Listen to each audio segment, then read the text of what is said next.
नमस्कार, मैं हूं परवेश, लेकर आया हूं आपके लिए दिल्ली की आज की 10 बड़ी खबरें। शुरुआत करें उससे पहले आपसे एक छोटी सी अपील है। अगर आपने अभी तक द भारत खबर चैनल को सब्सक्राइब नहीं किया है तो तुरंत सब्सक्राइब कर लीजिए और बेल आइकन को भी जरूर दबाइए।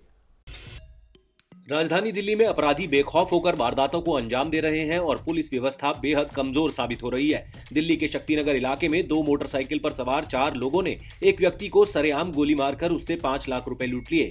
जानकारी के मुताबिक घायल शख्स का नाम हनी कालरा है। वो 5 लाख रुपए की पेमेंट लेकर जा रहा था। कालरा बहादुरगढ़ रोड सदर बाजार से निकला था, तभी 4 लोग उनके पीछे हो गए। घायल कालरा को अस्पताल में भर्ती किया गया है। दिल्ली पुलिस ने जो वीडियो जारी किया है उसमें दिखाई दे रहा है कि जब आरोपी बाइक सवार हनी कालरा से मारपीट कर रहे थे तब कई गाड़ियां आ जा रही थीं।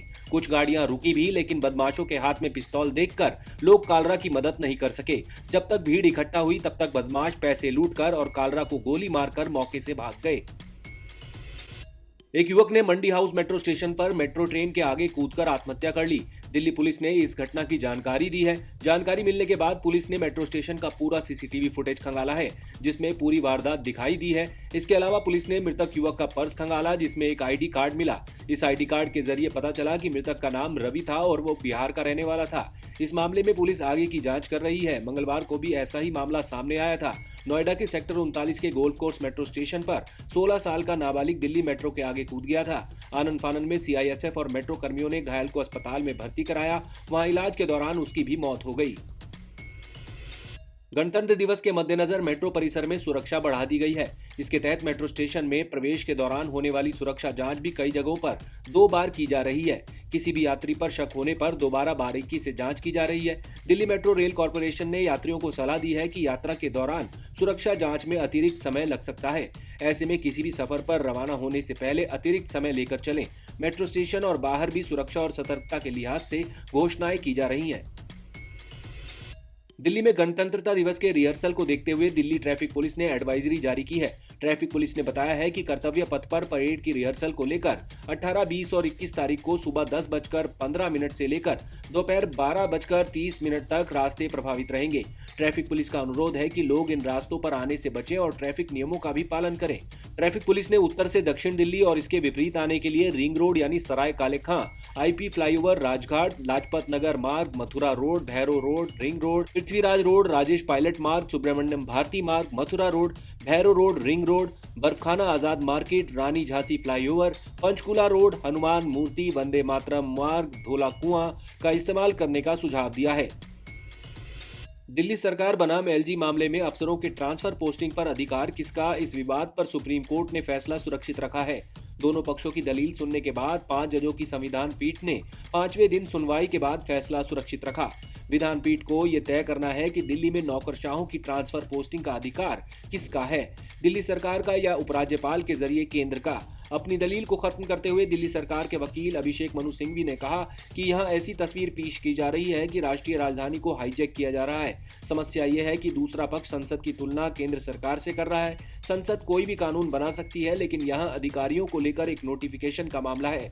वहीं दिल्ली सरकार बनाम एलजी मामले में संविधान पीठ में सुनवाई खत्म होने के मुहाने पर केंद्र सरकार ने बड़ी मांग की है। केंद्र ने इसे 5 जजों के पीठ से मामले की बड़ी बेंच में भेजने की गुहार लगाई है। केंद्र का कहना है कि यह मामला देश की राजधानी का है।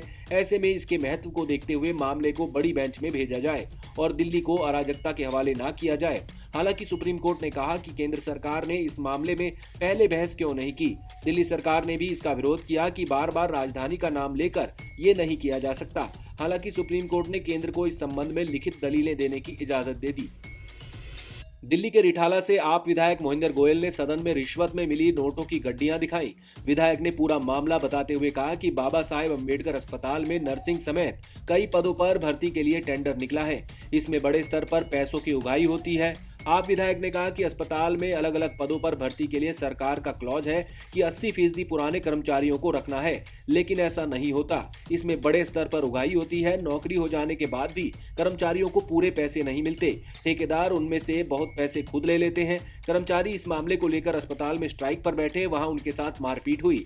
मोहिंदर गोयल के मुताबिक उन्होंने इसकी शिकायत डीसीपी, मुख्य सचिव और उपराज्यपाल तक से की थी। उन्होंने मुझसे सेटिंग की कोशिश की कि विधायक को भी मिला लें। खुलासे के लिए मैंने उन उनसे सेटिंग की और डीसीपी को जानकारी दी कि 15 लाख रिश्वत का पैसा मुझे दे रहे हैं और मैं उन्हें रंगे हाथ पकड़वाना चाहता हूं, लेकिन कोई कार्रवाई नहीं हुई। मैं जान जोखिम में डालकर ये काम कर रहा हूं। वे इतने दबंग लोग हैं कि मेरी जान ले सकते हैं। इसकी निष्पक्ष जांच होनी चाहिए। दिल्ली सरकार के पर्यावरण विभाग ने उपराज्यपाल वीके सक्सेना को सूचित किया है कि दिल्ली सरकार ने सीवेज ट्रीटमेंट को लेकर नया लक्ष्य साधा है। इस लक्ष्य के अनुसार राजधानी के सीवेज सिस्टम को निर्धारित मानकों के अनुसार दिसंबर तक ट्रीट किया जाएगा, जिससे यमुना नदी में प्रदूषण कम करने में मदद मिलेगी। दिल्ली सरकार ने वादा किया था कि फरवरी 2025 तक यमुना को साफ कर दिया जाएगा। पिछले सप्ताह एक बैठक में अधिकारियों ने एलजी को सूचित किया कि राजधानी में सीवेज ट्रीटमेंट प्लांट यानी एसटीपी दिसंबर तक प्रतिदिन लगभग 814 मिलियन गैलन पानी को ट्रीट करने में सक्षम होंगे। सक्सेना ने यमुना की सफाई के लिए नेशनल ग्रीन ट्रिब्यूनल की ओर से नियुक्त नई उच्च स्तरीय समिति की पहली बैठक से पहले ये बैठक बुलाई थी। इस बैठक में एनजीटी ने उपराज्यपाल से समिति का अध्यक्ष बनने का अनुरोध भी किया था। पर्यावरण विभाग ने उपराज्यपाल को बताया था कि दिल्ली में प्रतिदिन 738 मिलियन गैलन पानी को ट्रीट करके जनरेट किया जाता है। दिल्ली के 35 एसटीपी से 632 मिलियन गैलन पानी को ही ट्रीट किया जा सकता है। फिलहाल ये सभी एसटीपी 35% क्षमता के साथ काम कर रहे हैं।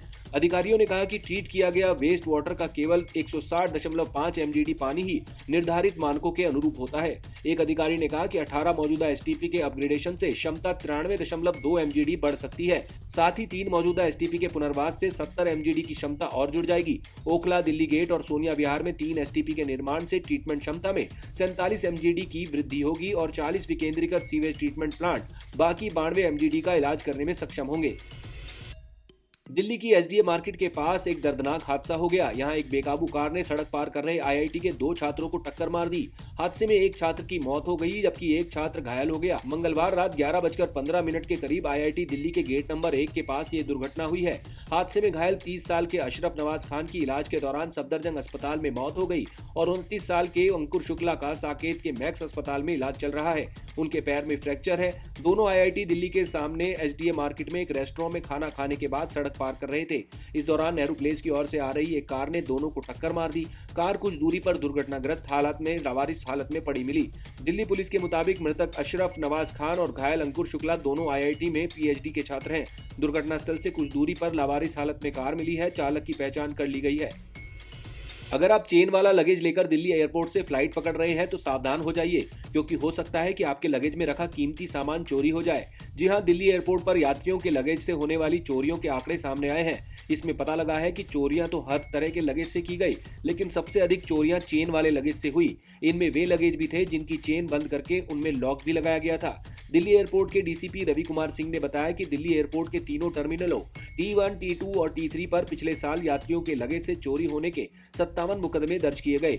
मामले की जांच करने वाले पुलिस अधिकारियों ने बताया कि चोरी होने वाले लगेज में सबसे अधिक चेन वाले लगेज थे और वो भी रजिस्टर्ड लगेज। हैंडबैग में भी चोरियां हुई, लेकिन बहुत कम। यात्रियों के सामान की चोरी करने वाले अधिकतर फ्लाइट में लगेज चढ़ाने वाले लोडर ही शामिल पाए गए। पिछले दिनों एयरपोर्ट पुलिस ने 8 लोडर का ऐसा ही एक गैंग गिरफ्तार किया था जो यात्रियों के रजिस्टर्ड लगेज से सामान चोरी करता था। बाद में इस गैंग के 3 और लोडर गिरफ्तार किए गए। इन सभी से हुई पुलिस पूछताछ में पता लगा है कि असल में एयरलाइंस काउंटरों पर यात्री जो अपना लगेज फ्लाइट में चढ़ाने के लिए रजिस्टर्ड कराते हैं, वो लगेज बाद में एक्सरे स्कैनर से गुजरते हुए फ्लाइट में रखा जाता है। इसी दौरान लगेज से चोरियां होती हैं। दिल्ली में शीतलहर के साथ गलन बढ़ी है तो वहीं पाला भी बढ़ रहा है। बसंत कुंज इलाके में पेड़ों की पत्तियां और झाड़ियों पर बर्फ की तरह सफेद परत जमी दिखाई दी गई। इस बीच मौसम विभाग ने राष्ट्रीय राजधानी में ठंड के साथ बारिश और ओले पड़ने की भी संभावना व्यक्त की है। आईएमडी के मुताबिक दिल्ली में तेज हवाएं चलने के साथ बारिश होगी। मौसम विभाग के मुताबिक 2 वेस्टर्न डिस्टर्बेंस सक्रिय होने वाले हैं। पहला वेस्टर्न डिस्टर्बेंस 18 जनवरी की रात को सक्रिय होगा, जिससे 19 जनवरी को दिल्ली के तापमान में बढ़त के साथ हल्की बारिश हो सकती है। वहीं दूसरा वेस्टर्न डिस्टर्बेंस 21 जनवरी से 25 जनवरी तक रहेगा, जिसका व्यापक असर देखा जा सकता है। आप देख रहे थे दिल्ली की 10 बड़ी खबरें। अगर आपको हमारी ये खबरें पसंद आई तो लाइक कीजिए, कमेंट कीजिए और इसे अपने दोस्तों के साथ व्हाट्सएप पर शेयर कीजिए। नमस्कार।